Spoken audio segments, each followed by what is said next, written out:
Happy 4th of July, though Independence Day signifies freedom. But what are we trying to be free from? In our modern culture, we're often ruled over by individualistic thinking. We have rights to be ourselves. However, we often misunderstand this thought process, and we try to bring out our individuality by using looks and material objects. We do this to be accepted by society and not be judged or criticized by others. To better explain, I've chosen verse 7 of chapter 15 in the Bhagavad Gita. Mamaivansho jiva loke jiva bhuta sanatana manashashtani indriyani prakristani kashyati.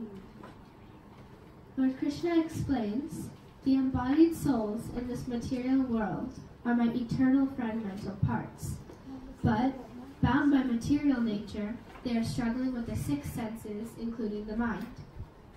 We are all individuals, but part of God. The 6 senses cloud our mind with individualistic thinking. Therefore, we don't see that we are all fragments of the one Supreme Lord. In this verse, Krishna tells Arjuna that the souls in the material world, or the world we live in, are Krishna's fragmental parts. We are eternally a part of Krishna, and our individuality is represented by a spiritual core.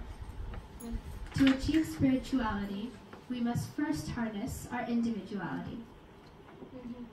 Many people believe that we should be true to ourselves, but we do this in a manner where we only think of material objects and looks.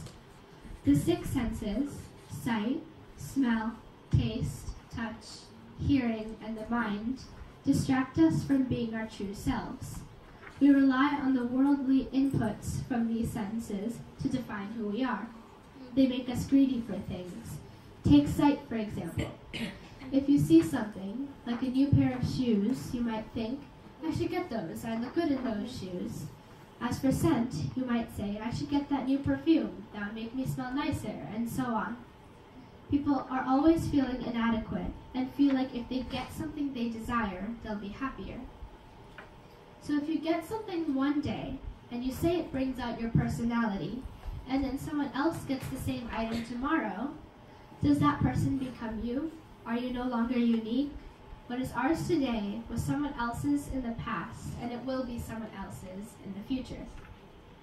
So to truly harness our individuality, we should embrace who we are and not let material desires cloud our minds. We shouldn't try to be someone else or compare ourselves to others because our soul is only our own. Instead, we should respect and love who we are. Everyone has been granted some type of talent or ability that we should nurture. The way to purify our souls from the 6 senses is by practicing Bhakti Yoga, the yoga of devotion. The 12th chapter in the Bhagavad Gita is emphasized in importance because, as our dear Guruji said, Bhakti or devotion comes first, then karma, or action, and then gyan, or knowledge. If we have devotion and love for God, we will serve God through our actions.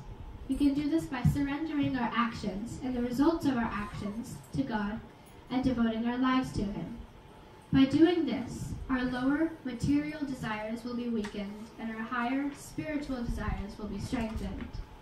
In this way, we are harnessing our individuality and also achieving freedom from the material world and material desires. In this verse, Lord Krishna tells us that by understanding who we are, we become closer to Him, since our individuality and spiritual core are a part of Him. We are all fragments of the same God, not just us humans, but all living beings. Thus, we must treat every living being the same, without criticism or judgment. We should all work to attain freedom from the bindings of the 6 senses of the material world. As Gautama Buddha once said, no one outside ourselves can rule us inwardly. When we know this, we become free. And for a disciple thus free, in whose heart dwells peace, there is nothing to be added to what has been done, and not more remains for him to do.